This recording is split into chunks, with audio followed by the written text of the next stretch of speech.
era la terapia de quelación no sirve, ya demostrado. Muchas gracias y disculpen. Buenas tardes, agradezco al doctor Francisco Solórzano la invitación, al doctor Hugo Hernández, a esta invitación al segundo Congreso Regional del ANCAM. Seré breve, no me tardaré más de 3 horas, en el entendido de que la captación cerebral es inversamente proporcional a la isquemia glútea, entonces nos iremos un poquito rápido en este aspecto. Bueno, esta gráfica nos demuestra lo que tiene relación las enfermedades cardiovasculares, ¿verdad? Si nosotros ponemos en porcentajes, sabemos que cerca del 50% de las patologías cardiovasculares obedecen a cardiopatía coronaria, ¿verdad? En este estudio que se publicó en el año 2000, la mortalidad en los Estados Unidos era cercana a los 17 millones de gentes. Un año después hacen esta misma revisión y hay aproximadamente 21.3 millones de mortalidad asociada solamente a la cardiopatía coronaria. Se vio un incremento de aproximadamente un 27% en relación de un año con respecto al otro. Por eso es interesante saber y tener el conocimiento adecuado de lo que es la cardiopatía coronaria. En este caso hablaremos sobre el Angor estable, ¿verdad? Esto lo único que nos demuestra es la evolución que va teniendo una arteria, tanto en un paciente sano como en un paciente enfermo. Si nosotros vamos agregando o asociando factores de riesgo a un paciente y al mismo tiempo en el transcurso de la edad vemos cómo esta arteria se va obstruyendo y será capaz de darnos las manifestaciones que conocemos como angina estables.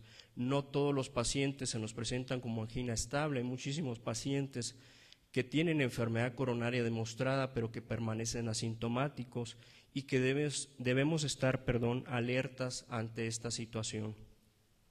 Este estudio es el estudio INTERHEART, es interesante conocerlo porque nos dice que a medida que tengamos más factores de riesgos asociados, la posibilidad de desarrollar un infarto agudo del miocardio va incrementándose. Sí, desde el factor simple como es el paciente hipertenso que tiene un riesgo relativo de presentar cerca de 2 veces un evento de un infarto agudo del miocardio, hasta las asociaciones como sería la diabetes mellitus y siendo más elevado inclusive la diabetes, en pacientes diabéticas mujeres que en pacientes diabéticos hombres. Y si nosotros sumamos todos estos factores, la posibilidad de este riesgo incrementado se nos puede ir inclusive hasta 512 veces más de no tener ningún factor de riesgo asociado, ¿sí? Por lo tanto, la justificación del tratamiento de la angina estable no solamente se debe enfocar en los síntomas de un paciente, debemos estratificarlos, debemos conocer todos los factores de riesgo asociados. Haciendo una gráfica en relación a la manera de presentación de los pacientes que tienen un dolor torácico no anginoso, los que tienen una angina atípica o los que tienen angina típica, de acuerdo a su edad, si son hombres o son mujeres, nosotros podemos ver en base a esta gráfica la posibilidad de que este paciente tenga una enfermedad arterial coronaria demostrado mediante cateterismo cardíaco.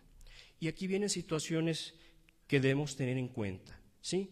Aún en pacientes que tienen una angina típica, vemos lo siguiente, ¿verdad? Las mujeres se engañan en todo, inclusive en las estadísticas, ¿sí? Aquí vemos, ¿verdad?, una paciente con angina típica joven, encontrar enfermedad arterial coronaria es bajísima, ¿sí? Igual, una paciente de mayor edad, de mediana edad, que se presenta con angina típica, ¿sí?, la posibilidad de demostrar enfermedad arterial coronaria es cercana al 50%, es un volado, ¿sí? Esto también debemos de tenerlo en consideración. Algo muy importante que debemos evaluar: para la estratificación de los pacientes con angina estable, se recomienda que todos estos pacientes deban de realizarse las pruebas de esfuerzo, una prueba inductora de isquemia, y que aquellos pacientes que se pretenda realizarles un ecocardiograma también para evaluar, no está dentro de las guías como primera indicación que todos los pacientes con angina estable se debe realizar un ecocardiograma.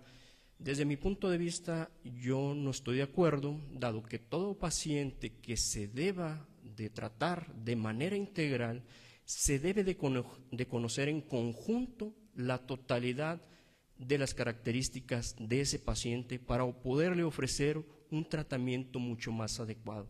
Y lógicamente hay que descartar cierta sintomatología que puede parecer que si fuera angina estable o la presencia, perdón, como si fuera una angina y que pudiera obedecer a otro tipo de patologías como la presencia de una estenosis aórtica o como la presencia de una cardiopatía hipertrófica.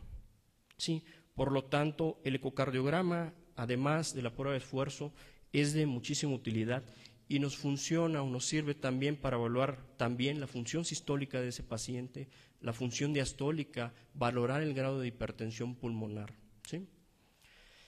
Este nomograma es muy interesante conocerlo, porque si nosotros queremos hacer las cosas de una manera mucho más clínica, podemos evaluar en base a criterios clínicos la posibilidad de que un paciente tenga enfermedad de 1 o la posibilidad de que tenga enfermedad de 3 vasos o enfermedad del tronco de la coronaria izquierda.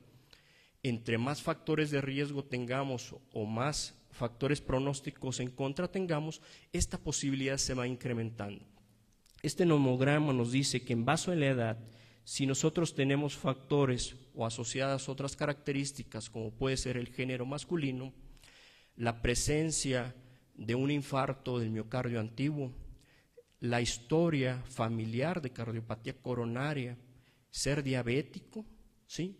O tener o no angina, si sumamos nosotros estos 5 factores, ¿sí? La posibilidad y en base a la edad podemos demostrar mediante un valor predictivo la probabilidad de tener enfermedad de 1 o más vasos, ¿sí? Por lo tanto, es importante conocer esto para poder determinar qué pacientes sí se deben de someter a cateterismo cardíaco o debemos continuar con el tratamiento médico. Siempre hay que estratificar a los pacientes con angina estable. Y algo que no se nos debe de olvidar, el tratamiento objetivo de la angina estable y primordial es 1, reducir la presencia o el desarrollo del infarto agudo del miocardio y la muerte. Sabemos que los pacientes que presentan un infarto agudo del miocardio, la mitad de ellos ni siquiera llega a un hospital, ni siquiera recibe atención médica oportuna porque ya falleció. Y el segundo objetivo de tratamiento de la angina estable es reducir los síntomas de la angina. ¿Sí? Con nosotros llegan los pacientes porque les duele el pecho.